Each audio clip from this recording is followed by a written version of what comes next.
Saya mau bilang bahwa belum tentu orang yang kaya itu diberkati. Tapi berkat Tuhan akan menyertai orang yang berkenan kepada Tuhan. Kadang-kadang orang-orang yang dipilih Tuhan justru menghadapi masa-masa sulit karena ketaatannya. Katanya ikut Tuhan diberkati, tapi kok justru masalah demi masalah. Saya mau bilang gini, bersyukurlah. Karena tanda-tanda orang yang dipilih Tuhan hidupnya tidak mudah. Bagaimana Anda mau mengalami mujizat kalau Anda tidak mau menghadapi masalah? Tantanganmu banyak, tapi jangan mundur. Justru lihat ini, sekalipun banyak penentang, tapi kita melihat ada pekerjaan yang besar dan penting yang harus kita kerjakan. Katakan amin. Sebab itu aku tidak berlari tanpa tujuan dan aku bukan petinju yang sembarangan meninju. Seringkali ini yang terjadi sama kita. Kita pengen lari, tapi lari kemana? Kita mau semangat, tapi semangat untuk apa? Semua orang ingin dipakai Tuhan, tapi apakah kita mengerti yang Tuhan mau apa? Tujuan Tuhan buat kita apa?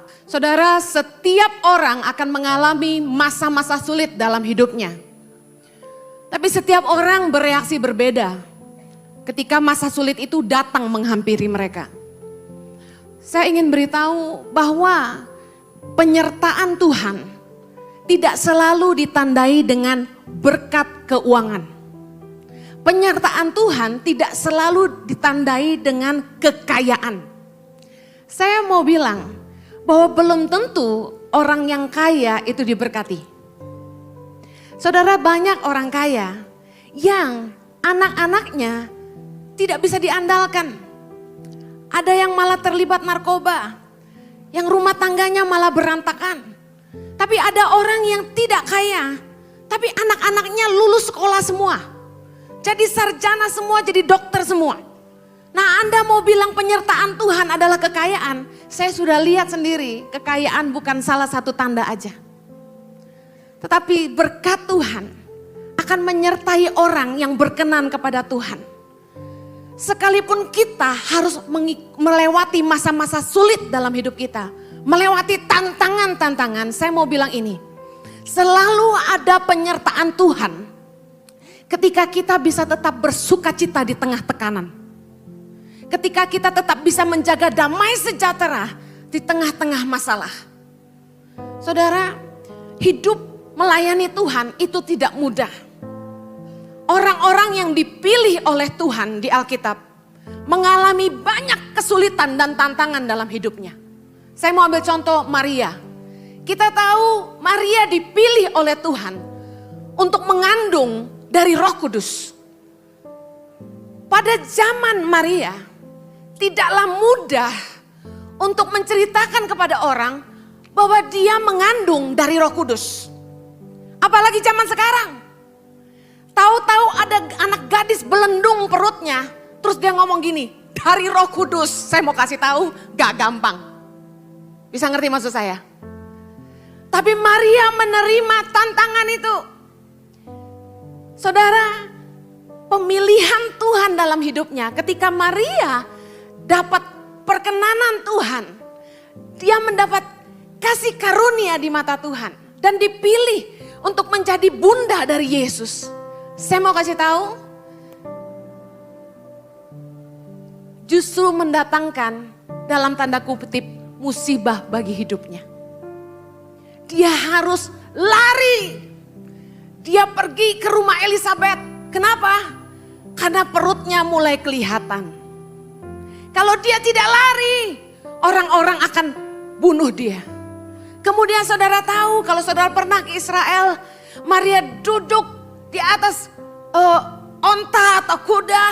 Dia duduk dengan perut besar, jalan di padang gurun berhari-hari lamanya untuk cari tempat lari. Gak mudah, dia lewati kesulitan. Kadang-kadang orang-orang yang dipilih Tuhan justru menghadapi masa-masa sulit karena ketaatannya. Yang kedua, Yusuf, orang yang dipilih Tuhan. Yusuf gak pernah hidup gampang, saudara. Kalau saudara tahu firman Tuhan, Yusuf dari masa remajanya hidup susah terus. Dibenci saudara-saudaranya, dibuang ke sumur, dijual jadi budak orang. Dan gak cukup sampai situ, sudah jadi pembantu di rumah orang, ketemu bos yang genit. Difitnah, masuk penjara. Gak selesai sampai di situ, Dia dilupakan sama temannya. Hidup Yusuf gak pernah enak. Tapi itulah cara Tuhan untuk membawa Yusuf kepada rencananya yang sempurna. Kalau mau jadi penguasa atas Mesir dengan jalan biasa-biasa, Yusuf harus jadi S1, S2, S3, S4, S-teler. Tapi jalan Tuhan lewat bawah tanah, Yusuf langsung dibawa keluar jadi penguasa atas Mesir. Mungkin ada di sini teman-teman yang ngalamin hal yang sama. Katanya ikut Tuhan diberkati, tapi kok justru masalah demi masalah. Saya mau bilang gini, bersyukurlah. Karena tanda-tanda orang yang dipilih Tuhan hidupnya tidak mudah. Katakan amin.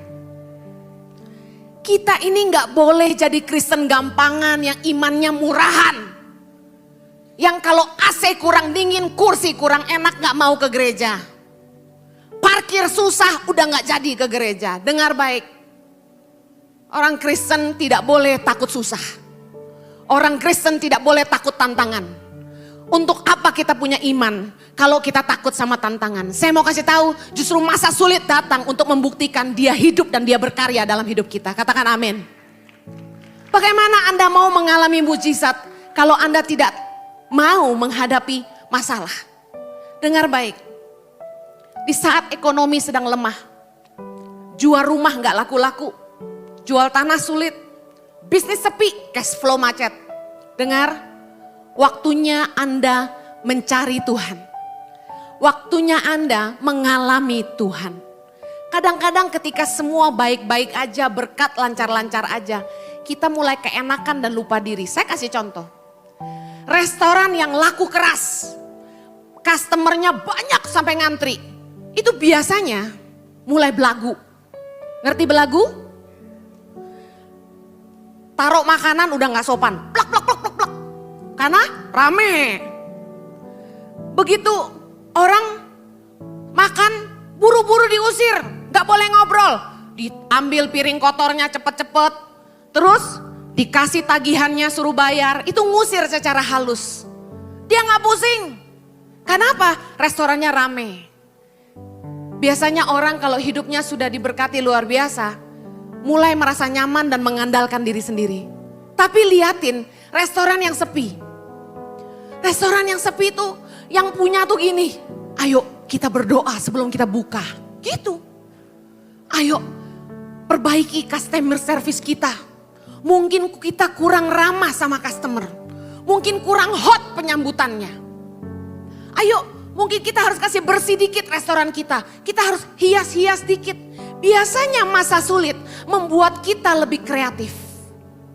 Kita mulai mikir, gimana caranya bikin produk baru supaya orang mau tetap beli.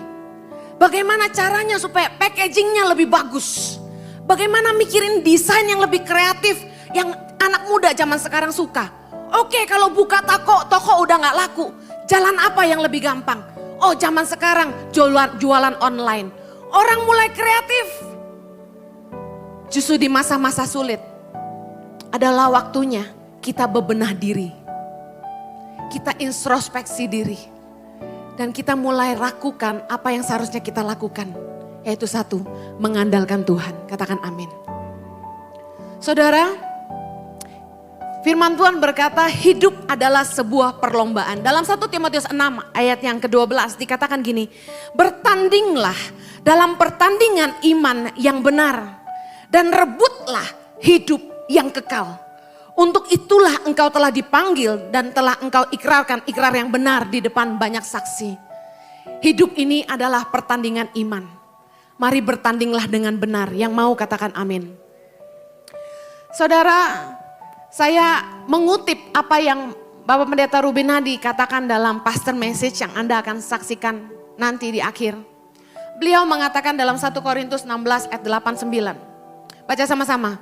Tetapi aku akan tinggal di Efesus sampai hari raya Pentakosta.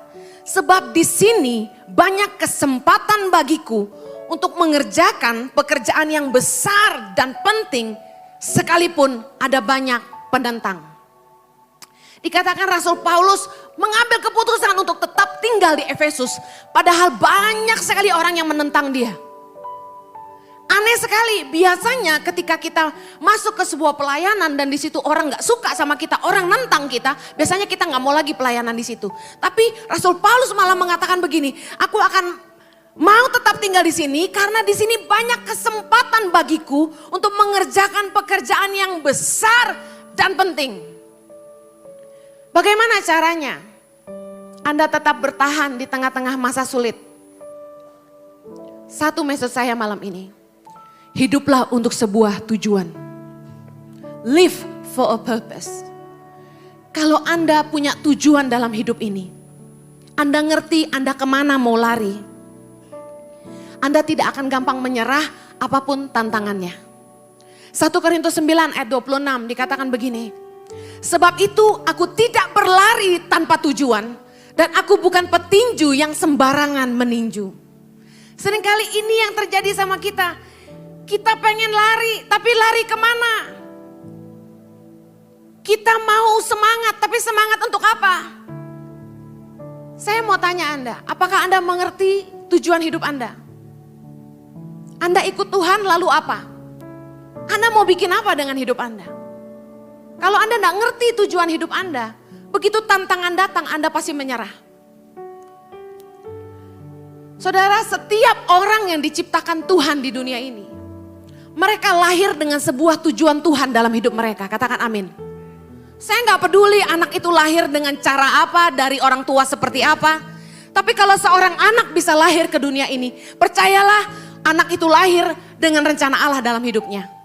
Banyak pasangan yang menikah secara sah di gereja, diberkati catatan sipil. Tapi dengar, ketika kita bicara soal keturunan, ternyata gampang-gampang susah. Bukan masalah teknisnya. Masalahnya tidak segampang itu punya keturunan. Oleh karena itu, kalau seorang anak bisa lahir ke dunia ini, saya pastikan kepada Anda, anak itu lahir dengan rencana Tuhan dalam hidupnya. Kalau Anda bisa lahir ke dunia ini dan besar sampai seperti ini, Tuhan punya rencana buat hidupmu. Dalam Efesus 2 ayat 10, mari kita baca sama-sama. Karena kita ini buatan Allah, diciptakan dalam Kristus Yesus untuk melakukan pekerjaan baik yang dipersiapkan Allah sebelumnya. Ia mau supaya kita hidup di dalamnya. Dengar, tidak ada seorang pun yang diciptakan Tuhan untuk jadi penjahat. Katakan amin. Gak ada seorang pun yang diciptakan Tuhan untuk jadi preman. Setiap kita diciptakan Tuhan untuk sebuah tujuan baik. Untuk melakukan pekerjaan baik yang dipersiapkan Allah sebelumnya. Berarti Tuhan sudah punya rencana buat hidupmu. Apa yang Tuhan mau, Tuhan ingin kita hidup di dalamnya. Apakah hari ini Anda hidup dalam tujuan Tuhan dalam hidupmu? Matius 7 ayat 21 sampai 23 menceritakan tentang 3 karunia pelayanan yang dimiliki oleh hamba Tuhan. Di dalam dunia pelayanan, 3 pelayanan ini sangat dikejar-kejar oleh hamba-hamba Tuhan. Apa itu? Yang pertama, karunia nubuatan. Karunia nubuatan itu sangat-sangat luar biasa. Karena para nabi dipercaya Tuhan untuk menyampaikan pesannya. Biasanya kalau nabi datang ke gereja, jemaat pasang mupeng semua. Apa mupeng? Muka pengen dinubuatin semua. Semua jomblo-jomblo pengen tahu jodohnya siapa. Langsung begini-begini, nubuatin saya. Kita pengen banget ditunjuk sama nabi. Ya kamu yang pakai baju merah, pakai kacamata. Ya sebentar kamu pulang, kamu lirik ke kanan. Nah kira-kira itulah pasangan hidupmu. Kita ngarepnya gitu, benar gak? Tapi dengar baik. Salah satu hamba Tuhan ini, karunia ini disebut Tuhan di ayat ini. Yang kedua, hamba Tuhan yang hebat ngusir setan. Biasanya kalau ada hamba Tuhan yang jago ngusir setan, kita lihatnya udah dahsyat. Tuyul-tuyul takut semua. Berarti rohnya luar biasa. Kita udah kagum sama hamba Tuhan yang kayak gini. Kalau Anda bangun apartemen, bangun kantor, dijual tidak laku, panggil hamba Tuhan yang pintar ngusir setan. Pasti laris manis semuanya. Pelayanan ini luar biasa. dikejar-kejar hamba Tuhan. Yang ketiga, pelayanan mukjizat. Saudara perlu tahu kalau hamba Tuhan yang dipakai dalam mukjizat itu pasti rame yang hadir. Ngantri-ngantri sampai depan. Kenapa? Karena pelayanan ini luar biasa. Tapi herannya di Matius 7, 21, 23. Justru ketiga jenis pelayanan inilah yang disebut Yesus. Dan ditolak sama Yesus. Yesus bilang gini sama ketiga hamba Tuhan ini. Aku tidak pernah mengenal kamu. Enyahlah daripadaku, kamu sekalian pembuat kejahatan. Kita bingung baca ayat ini. Bukankah pelayanan mereka luar biasa di mata kita? Tapi kenapa Yesus menolak mereka? Ini alasannya. Banyak anak Tuhan selalu mengejar pemakaian Tuhan. Tapi tidak banyak anak Tuhan yang mau mencari perkenanan Tuhan. Kita senang dipakai Tuhan. Kita senang dipuji orang. Tapi pertanyaan saya sederhana. Apakah hidup kita berkenan kepada Tuhan? Saudara dengar baik, Yesus bilang gini. Bukan semua orang yang berseru Tuhan, Tuhan yang masuk dalam kerajaan sorga. Melainkan mereka yang melakukan kehendak Bapa yang di sorga. Kalau Tuhan panggil kamu cuma jadi pembersih toilet gereja. Tapi kalau memang itu panggilan hidupmu, saya mau kasih tahu, engkau berkenan kepada sorga. Jangan kejar-kejar pelayanan yang kelihatan orang. Seperti saya dulu. Dengar, nubuatan itu tidak sempurna. Jangan pernah kejar-kejar hamba Tuhan. Jangan pernah mendukunisasi hamba-hamba Tuhan. Kita tuh pengen cari tahu kehendak Tuhan. Seringkali kita kejar hamba Tuhan. Om, nubuatin saya dong. Jodoh saya berapa? Siapa? Umur udah 35. Om, nubuatin saya dong. Kira-kira pelayanan saya apa? Di sini ada anak-anak sekolah STT Karisma, angkat tangan. Udah gue tebak tambang-tambangnya. Dengar, pasti kalian semua punya mimpi. Pengen dipakai seperti Bapak Pendeta Ruben Adi Abraham. Haleluya. Tanya Tuhan. Dengar baik. Semua orang pengen dipakai Tuhan. Tapi apakah Anda peduli apa isi hati Tuhan? Semua orang ingin dipakai Tuhan, tapi apakah kita mengerti yang Tuhan mau apa? Tujuan Tuhan buat kita apa? Jangan pernah kejar nubuatan. Firman Tuhan berkata, ujilah segala sesuatu. Tidak semua nubuatan selalu tepat. Kami merintis sebuah gereja di Sydney, Australia tahun 96. Jemaatnya mulai dari 22 menjadi 1.500. Hamba-hamba Tuhan besar datang ke gereja kami. 15 diantaranya nabi-nabi. Saudara, 10 dari 15 nabi yang ke gereja kami nubuatin saya. Saya heran kenapa wajah saya mengundang nubuatan. Saya sampai ngumpet di belakang drum. Tapi ada aja yang tunjuk saya dan bilang gini, hey you, the lady behind the drum. Kenapa saya takut dinubuatkan? Karena nubuatannya sama terus. Apa itu? God wants you to go to Bible college. The Lord wants you to go for full-time ministry. Terus ada lagi. God will put a new song in your mouth. And you will bring the new song to the people of the Lord. Ngerti gak artinya? Tuhan panggil saya untuk pelayanan sepenuh waktu jadi hamba Tuhan. Jadi saya harus sekolah Alkitab. Dan Tuhan akan memakai saya untuk menulis lagu, ceritanya gitu. Saudara, dari 15 hamba Tuhan 10 ngomong kayak gitu. Saya sampai teng. Kenapa? Karena saya dari dulu gak mau jadi pendeta. Kenapa? Jadi pendeta di mata saya waktu itu kayaknya kasihan, kere. Mesti ngandelin belas kasihan jemaat. Iya kalau jemaatnya baik kayak saudara, Pak Rubin enak. Kalau yang pelit-pelit, menderita you know. Pakai tas mahal dikit diomongin orang. Padahal dikasih orang. Pakai baju dikit diomongin orang. Tuh pelayanan cuma buat shopping. Suka-suka gua lah. Bener gak? Sebenarnya sih. Tapi dengar baik. Begitu kere dibilang apa? Kurang berdoa memang. Serba salah. Saya bilang gak mau. Saya mau jadi pengusaha. Tapi alhasil saudara, preman ini dipanggil Tuhan. Jadi hamba Tuhan. Saudara, saya mau buktikan nubuatan itu tidak semuanya tepat. Hari ini saya bukan jadi Heni Simorangkir saudara. Saya jadi Heni Kristianus. Katakanlah kecemplung ke dunia. Hari ini saya bukan Heni Sahanaya. Boro-boro jadi Heni Raisya. Saya Heni Kristianus yang nolong orang miskin. Mana ada nulis lagu, gak bisa. Saudara, waktu saya sekolah di Hillsong, saking percaya nubuatan tanpa diuji, saya ambil Creative and Art majoring in vocal. Ngapain? Kerjaannya tuh belajar nyanyi mulai dari mama gitu-gitu deh. Terus nafas-nafas gak jelas. Bener-bener 2 tahun belajar nafas. Saya sampai ngomong sama guru vokal saya, udah bayarnya mahal, 1 jam $70, 1 jam 700.000. Guru nyanyi. Saya protes sama dia. Pak, dalam bahasa Inggris ya. Kenapa? Saya cuma diajarin napas, udah kayak ban kempes aja.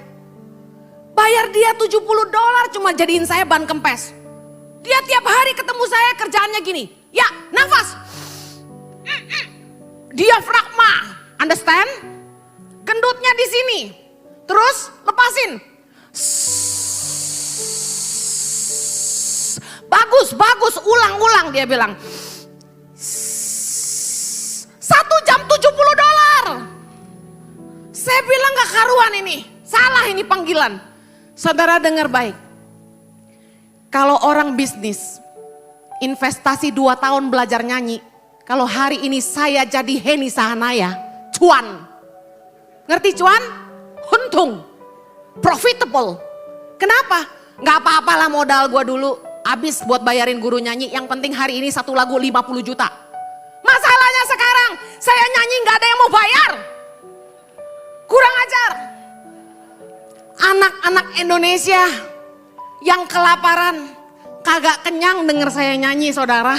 Yang ada tambah lapar, Mama Heni beta lapar.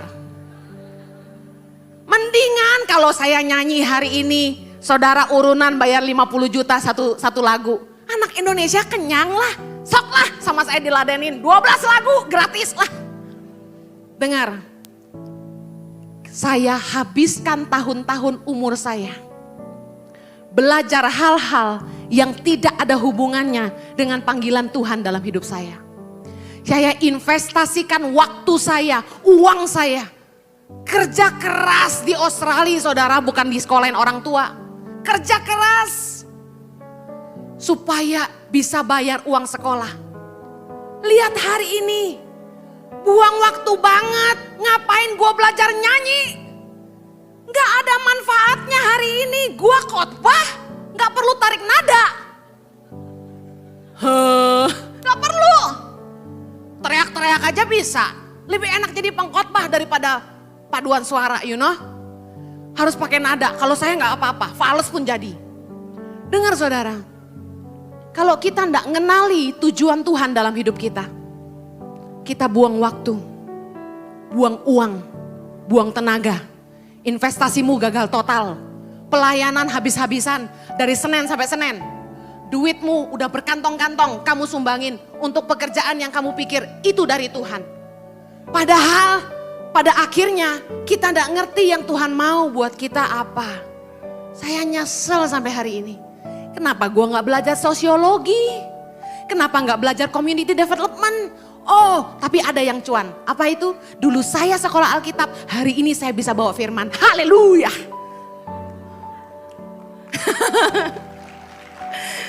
Saudara dengar baik. Ini jawaban dari Matius 7, 21, 23. Mari baca sama-sama. Karena itu, saudara-saudaraku, berusahalah sungguh-sungguh supaya panggilan dan pilihanmu makin teguh. Sebab jikalau kamu melakukannya, kamu tidak akan pernah tersandung. Dengan demikian, kepada kamu akan dikaruniakan hak penuh untuk memasuki kerajaan kekal, yaitu kerajaan Tuhan dan juru selamat kita, Yesus Kristus. Kalau di Matius 7, 21, 23, ketiga hamba Tuhan yang melayani Tuhan dengan dahsyat itu ditolak di pintu surga. Tapi justru ayat ini menjelaskan, kalau kita sungguh-sungguh mengejar panggilan Tuhan dalam hidup kita, kita mendapat perkenanan untuk masuk dalam kerajaan sorga. Katakan amin. Dan lihat baik janji firman Tuhan. Kalau kita berusaha sungguh-sungguh untuk mengejar panggilan dan pilihan kita, janji firman Tuhan, kita tidak akan pernah tersandung. Apapun tantangannya dalam pelayananmu, asalkan engkau tahu itu panggilan Tuhan dalam hidupmu, kamu tidak akan pernah mundur. Saudara dengar, apakah gampang melayani Tuhan? Saya tidak bermain di dalam lingkup gereja. Saya melayani Tuhan di luar gereja. Anak-anak yang kami layani ada 5.054 anak di 64 titik di seluruh Indonesia hari ini. Pelayanan ini tidak mudah. Masih banyak program-program lain yang Anda lihat di video tadi. Dengar baik. Tantangannya luar biasa. Saya hanya mau cerita sedikit seputar gereja aja. Jangan bicara soal pemerintah dan politik daerah dan sebagainya. Lupakanlah itu. Kita ngomong yang terjadi di antara gereja aja. Dengar. Saya dulu berpikir, kalau Tuhan panggil saya dan Jojo untuk misi di Indonesia, pasti gereja-gereja mendukung kami, betul? Karena ini misi. Tapi dengar baik, saya bikin proyek misi di Mentawai. Saya tawarkan ke gereja di Sumatera Utara, maukah adopsi proyek kami di Mentawai? Mereka nggak mau. Saya bikin proyek di Halmahera, Maluku Utara. Dan saya tawarkan gereja terbesar di Manado. Gembalanya sampai ikut saya ke sana. Saya bilang, Bu, mau nggak ambil alih pelayanan ini? Jadi berkatlah Manado untuk Halmahera Utara. Nggak mau. Saya mulai pusing. Ini gereja pada nggak mau misi, semua maunya apa? Belum lagi di lapangan. Di desa-desa di Indonesia ternyata gereja tuh ada mafianya. Saya baru tahu kalau di Maluku Utara gereja yang menguasai daerah itu adalah namanya. Di NTT Timor yang menguasai namanya. Di Sumba yang menguasai namanya. Saya baru tahu. Kalau GBI coba-coba masuk ke daerah mereka, awas saja. Dibakar gerejanya. Saudara ngeri. Nah, waktu kami masuk ke pedalaman NTT di timur tepatnya. Timur Tengah Selatan. Saudara tahu apa yang terjadi? Pimpinan jemaat daerah wilayah itu menuliskan surat kepada semua pendeta di bawahnya. Jangan izinkan jemaat menyekolahkan anak-anaknya di sekolah Tangan Pengharapan. Kenapa? Nanti mereka dibaptis ulang. Kenapa? Karena mereka cuma percik, ngerti percik? Sedangkan GBI itu baptis selam. Jadi isunya saya ini pendeta GBI. Nanti anak-anak itu dibaptis ulang katanya. Yang kedua, nanti anak-anak kita di GBI-kan. Coba istilah baru tuh. Di GBI-kan. Saya sampai pusing membaca suratnya. Surat ini lembaran terbuka, disebar. Jangan menyekolahkan. Itu Tangan Pengharapan cuma jual anak-anak kita katanya gitu.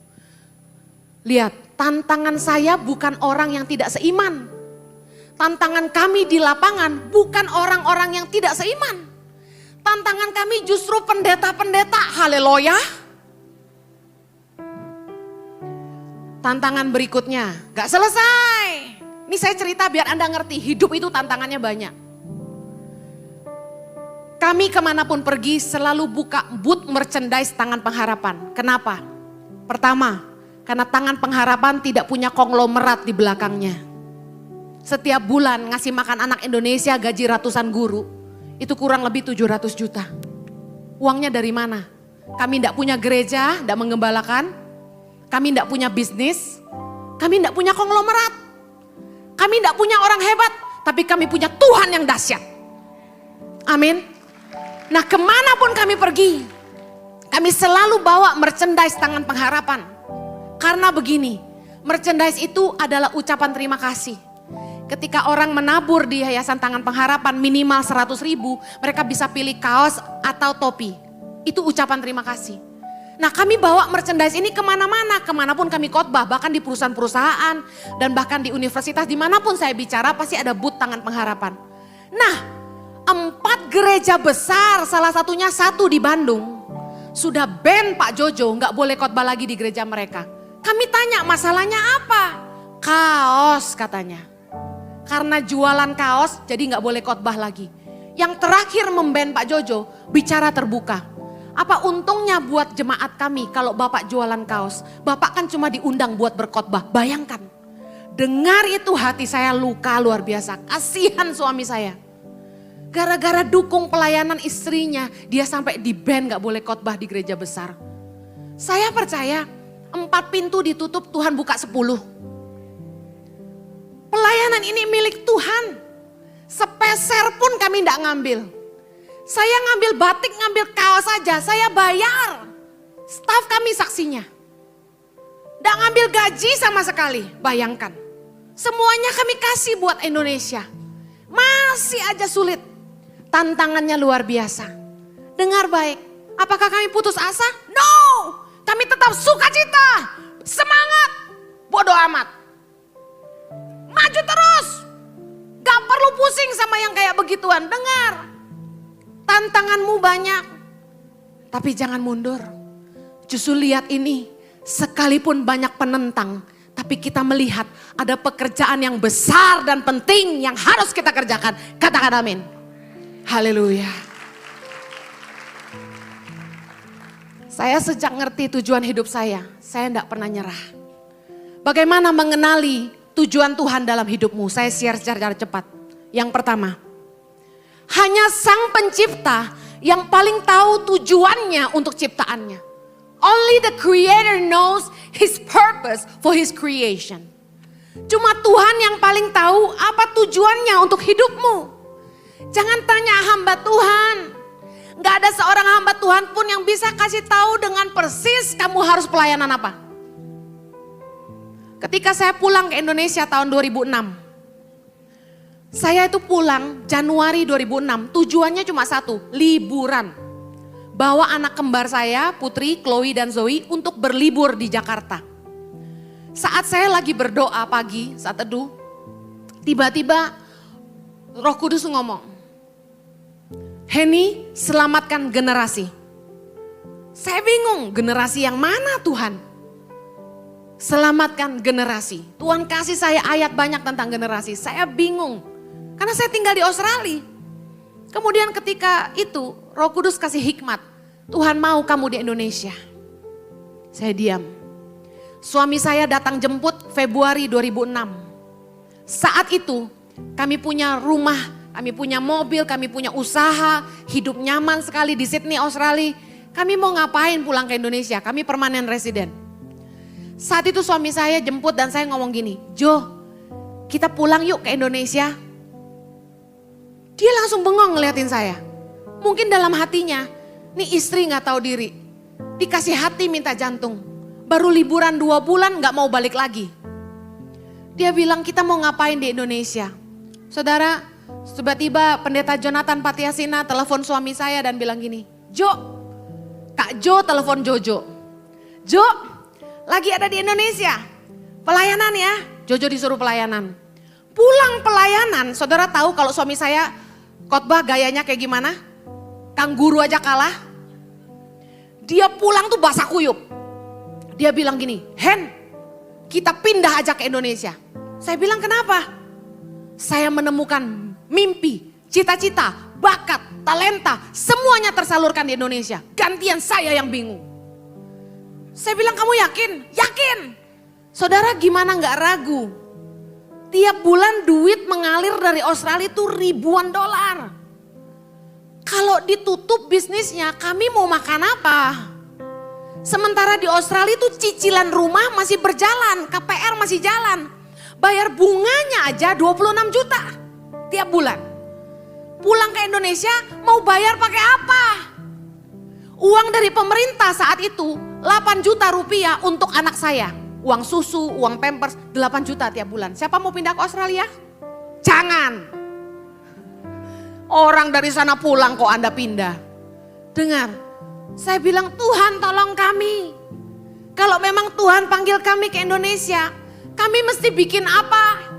Tapi saya melangkah bersama suami dengan iman. Kami bakar jembatan yang ada di belakang kami. No turning back. Salah. Once you go black, you cannot turn back. Begitu mutusin mau balik ke Indonesia, kita nggak bisa balik lagi ke Australia. Kita jual bisnis kita. Kita tutup semuanya. Kita jual rumah kita. Gak segampang itu saudara. Cicilan rumah jalan terus sampai 10 bulan ke depan. Mobil dijual, semua dijual. Saudara, uangnya gak bisa dibawa pulang. Kenapa? Karena cicilan rumah jalan terus. Duitnya itu buat bayarin cicilan rumah berapa ribu dolar tiap bulan. Sampai rumah itu laku, saya pun sudah mau kaku rasanya. Duit udah habis semua. Dan di Indonesia gak ada duit. Saudara tahu dong kalau perempuan itu ujung-ujungnya cuma duit. Mau istrimu bahagia, cari duit aja. Serius, perempuan kalau gak ada duit itu stres. Bener bapak-bapak? Kenapa? Dapur kudu ngebul. Dengar baik, saya cari Tuhan habis-habisan. Justru di saat kita lagi kesesakan, mentok, gak tahu mesti bikin apa. Ini waktu yang tepat untuk cari Tuhan. Cari Tuhan sungguh-sungguh. Dari pagi, siang, malam, saya cuma tersungkur dan bilang gini, Tuhan mau apa dengan hidupku? What do you want with me? Apa tujuanmu buat aku? Saudara tahu, Jojo dapat kerjaan di Bandung, Juni 2006 kami pindah ke Bandung. Gajinya cuma 1/8 lah dari apa yang kami bisa dapat di sana, kasarnya gitu. Kami pindah ke Bandung, saudara di Bandung saya tambah stres. Kenapa? Gak punya teman, gak punya keluarga, stres. Saking depresi, maaf saya ngelantur sendiri, saya bilang gini, Tuhan kalau kuali saja tahu diciptakan buat apa? Buat apa coba? Masak, Anda pintar. Kalau sendok garpu aja tahu diciptakan buat apa? Sepatu tahu diciptakan buat apa? Saya ini buat apa Tuhan? Kalau Anda tidak tahu tujuan Tuhan dalam hidupmu, nasibmu tidak lebih baik daripada sendok garpu, kuali dan sepatu. Saya minta Tuhan bicara. Kenapa? Karena saya tidak mau dapat nubuatan yang salah. Saya mau Tuhan bicara sama saya. Saya kejar Tuhan. Saudara tahu, tiba-tiba lagi mandi, Roh Kudus ngomong, Henny, apa yang paling dibutuhkan orang miskin? Saya kaget. Saya jawab, makanan atau uang Tuhan? Tuhan bilang, bukan. Yang dibutuhkan orang miskin adalah keluar dari kemiskinan. Kamu harus tolong mereka keluar dari kemiskinan. Saya bilang, Tuhan gimana caranya nolong orang miskin keluar dari kemiskinan? Tuhan bilang, beri mereka keterampilan. Supaya dengan keterampilan itu mereka bisa cari pekerjaan yang lebih baik. Bisa mendapat penghasilan yang lebih baik. Dan memberikan kehidupan yang lebih baik untuk keluarga mereka. Tolong mereka keluar dari kemiskinan. Saya gemeter saudara, cepet-cepet saya selesaikan mandi. Saya catat semua pesan Tuhan. Dan saya berdoa, saya bilang gini, Tuhan saya harus tolong siapa? Tuhan, orang miskin di Indonesia banyak. Duitnya siapa? Duit saya udah habis-habisan saudara. Terus Tuhan ngomong gini, I will send people to help you. I will make churches to help you. You have to build network, you have to build partnership, and you have to be accountable. Tuhan pesan sama saya harus bisa dipercaya. Makanya kenapa sampai hari ini, biar saat saya susah, saya gak pernah mencuri apa-apa. Saya masukin anak saya sekolah, saudara tahu, uang pangkal di Jakarta itu mahal banget mau pingsan. Apalagi sekolah Katolik Kristen. Aduh saudara, gak ada diskon deh buat pendeta. Saya cicil saudara sampai 3 kali per anak. Saya mohon-mohon ke sekolahnya. Satu anak saya cicil 3 kali boleh? Boleh. Berapa lama? Pokoknya secepatnya saya lunasi, saya bilang. Maaf, saya sampai khotbah ngebut saudara. Supaya apa? Bisa bayar anak sekolah. Di tengah kesesakan saya tidak pernah mencuri apapun dari yayasan. Saya sekolahkan anak-anak pedalaman ini. Mereka butuh apa saya bayar. Mereka ke sekolah dari Kelapa Gading ke Bekasi. Mesti bayar angkot 3,5 juta, kami bayar. Tapi giliran anak sendiri mau sekolah, saya sampai nyicil 3 kali, bayangin. Dengar saudara, kami berjuang buat Indonesia. Gak mudah, udah gitu aja masih banyak orang yang suka ngomong sembarangan. Tapi apa yang membuat saya kuat? Karena Dia bicara. Apa yang membuat saya teguh berdiri menghadapi tantangan?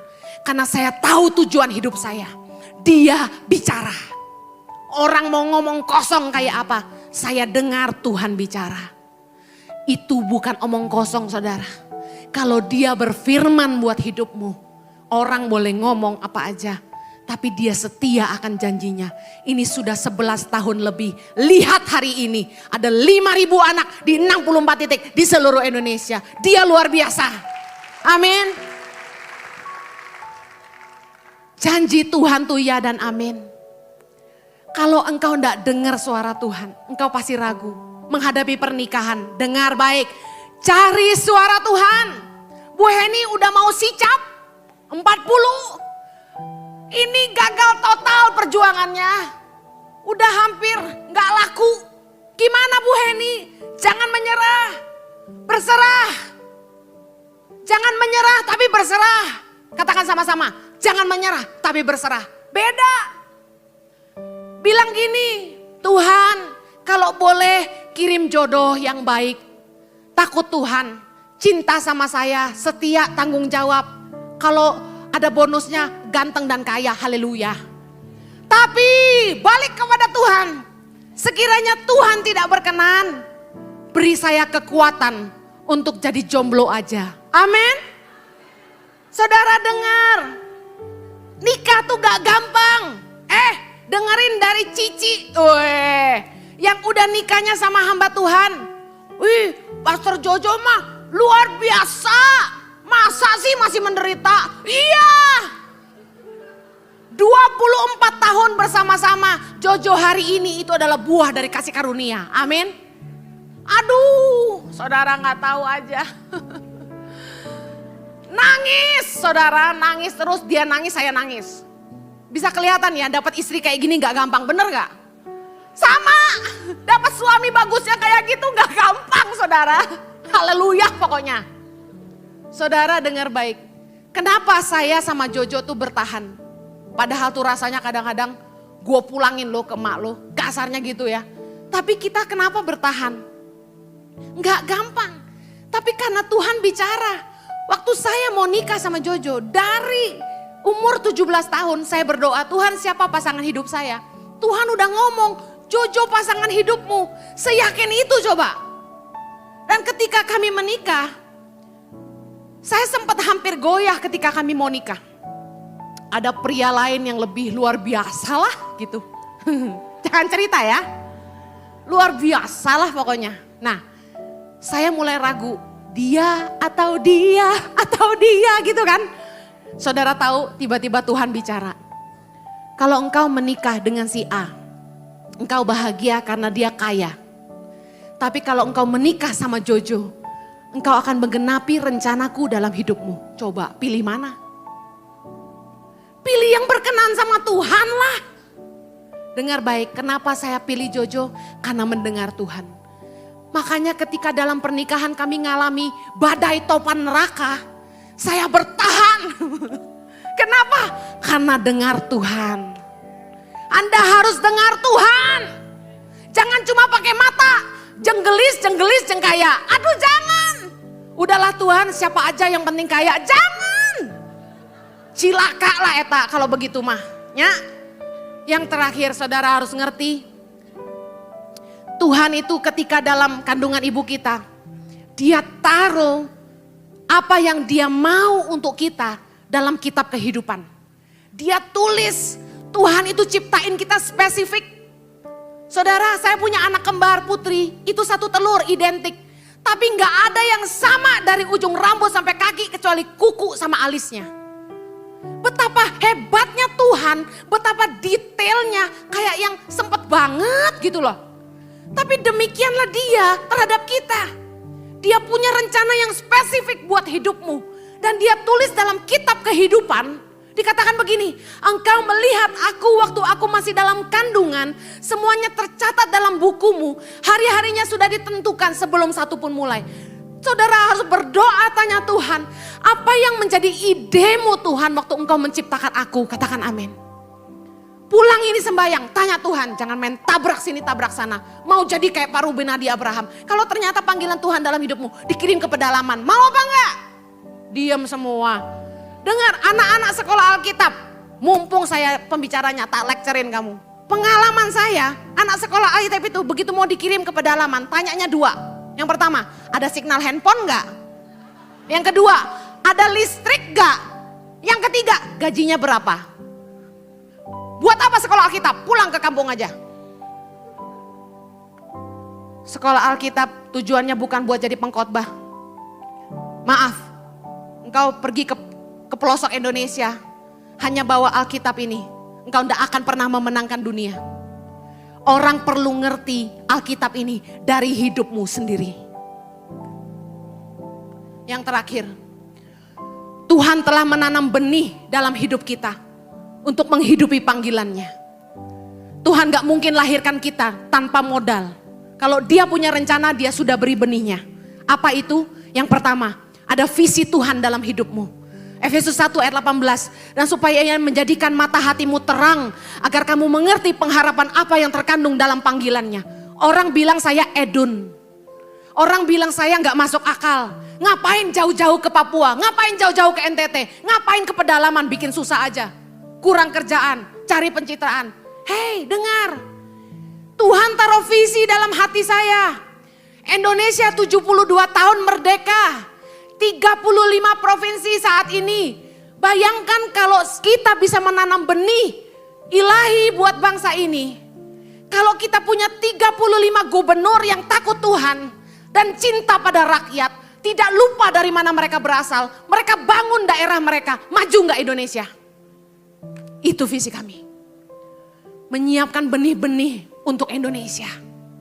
Benih-benih ilahi yang takut akan Tuhan, yang cinta sama rakyat, yang tidak hidup untuk diri sendiri, tapi sungguh-sungguh menjalankan amanahnya untuk mensejahterakan masyarakat dan keadilan sosial bagi seluruh rakyat Indonesia. Amen. Haleluya. Apa bedanya talenta dan panggilan? Talent makes you so good in doing something, but calling makes you passionate in doing it. Apa artinya? Talenta itu bikin engkau hebat dalam melakukan sesuatu, tapi panggilan itu membuat engkau bersemangat melakukannya. Coba foto ini, nanti sebentar saya kasih kuesioner ya, siapkan handphonemu. God has given us the seed to live His purpose. Saya buktikan kepada Anda, benih itu ada dalam hidupmu. Saudara, Anda kuliah, semua ilmu itu hanya masuk di kepala. Tapi kekreativitasan, ide itu datangnya dari Tuhan. Anda kuliah arsitek, desain, Anda cuma belajar gambarnya. Tapi idemu menciptakan sebuah produk itu dari Tuhan. Saya buktiin. Coba berantem sama istri, terus ke kantor. Ada ide baru kah? Kenapa enggak? Karena benih itu Tuhan tanam dalam hatimu.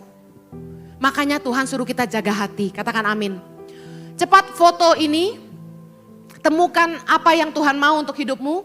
Ada 10 pertanyaan yang saudara perlu isi di kertas nanti pulang. Tuliskan 10 hal terbaik yang Anda dapat lakukan dengan diri Anda. Jangan bilang saya ganteng, gak laku. Yang diakui oleh kebanyakan orang yang mengenal Anda. Multimedia tolong jangan dihapus. Ya, sorry, thank you. Oke, yang ketiga, yang paling Anda nikmati ketika mengerjakannya. Yang keempat, yang mau Anda kerjakan secara sukarela tanpa dibayar. Jangan emosi, tulis yang benar. Yang kelima, kemampuan terbesar yang Anda miliki secara otodidak atau alami. Oke, yang berikutnya, foto ini. Apa visi Anda? Kalau nggak ngerti visi, bagaimana Anda melihat diri Anda 5-10 tahun dari hari ini? Ketujuh, siapa idola Anda dalam karir dan pelayanan?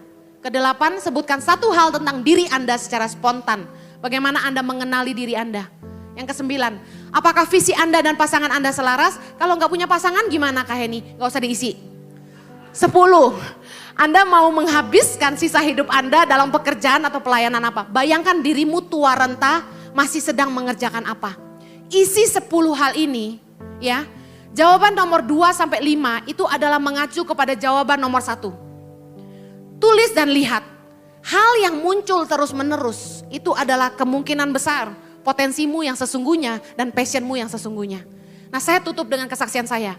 Saya berdoa, Tuhan, bagaimana saya tahu benih yang Tuhan tanam dalam hidup saya? Bagaimana saya bisa mengenali bahwa potensi saya adalah nolong orang miskin? Dengar, latar belakang saya sekolah teologi ya. S2 saya konseling, gak ada hubungan sama kemiskinan. Tapi bagaimana saya bisa mengerjakan ini untuk Indonesia? Ini benih yang Tuhan tanam dalam hati. Tandanya ini, dari kecil Tuhan sudah persiapkan. Tuhan ingatkan saya ketika saya umur 6 tahun. Kami sekeluarga sedang makan di meja makan, pakai piring keramik. Saya bilang sama mama saya, "Mah, aku makan di dapur sama Mbak ya."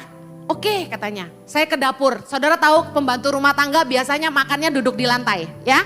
Terus pakai piring kaleng. Lagi enak-enak makan pakai sambal cobek. Tahu kan sambal itu dicobekkan? Enak banget pokoknya, ya. Udah lapar belum? Nah, terus kita ngobrol. "Mbak, opo? Kok Mbak dadi pembantu?" Mbaknya bilang gini, "Soalnya emboke ya pembantu non." "Oh, lah apa kok emboke dadi pembantu Mbak?" "Soalnya eyangnya ya pembantu non." Bisa ngerti nggak? Kenapa jadi pembantu? Mamanya pembantu. Kenapa mamanya jadi pembantu? Eyangnya pembantu. Saya dari kecil tuh sudah sensitif dengan kemiskinan. Kenapa orang muter-muter dalam lingkaran kemiskinan tanpa henti? Generasi demi generasi. Tuhan ingatkan saya betapa saya peduli itu. Yang kedua, ketika di Australia, teman-teman ngalamin krisis, orang tua gak kirim uang lagi untuk kuliah karena krismon tahun 98. Saya itu kerja. Nah, uang saya sisihkan untuk masak untuk teman-teman. Jadi saya masak yang banyak dan teman-teman yang gak punya uang jajan saya suruh ke rumah dan makan di rumah saya. Ada kekuatan yang Tuhan berikan, saya sendiri pas-pasan tapi saya mau berbagi dengan orang. Nah, yang luar biasa lagi adalah gini, ketika saya disuruh Tuhan mengerjakan ini, saudara tahu saya tiba-tiba jadi ahli bangunan. Saya desain bangun sekolah, rumah sehat yang saudara lihat yang kami sudah bangun 80 unit itu. Saya yang desain, bayangin, gak sekolah arsitek. Kemudian mobile klinik yang saudara tadi lihat masuk ke sungai itu saya yang bikin. Saya gambar, saya pesan di karoseri, jadilah saya bikin itu dari Mitsubishi 125 PS. Bayangin, gak ngerti mesin, gak ngerti apa-apa, tapi Tuhan taruh hikmat sedemikian rupa. Saya desain bangunan sekolah yang efektif, rumah belajar. Dari budget miliatan untuk bangun sekolah, saya bisa kecilin jadi cuma 300 juta. Saya gambar sendiri, saya atur sendiri. Kemudian mulai dari brosur yayasan sampai website semua. Desain-desain kaos, tulisan inspiratif, model-model batik. Semua saya tuangkan ke staf saya. Ayo bikin ini, ayo bikin ini, ayo bikin ini. Semuanya saya arahkan. Jadi Tuhan tuh luar biasa. Ada ilmu yang Tuhan tanam dalam hati kita.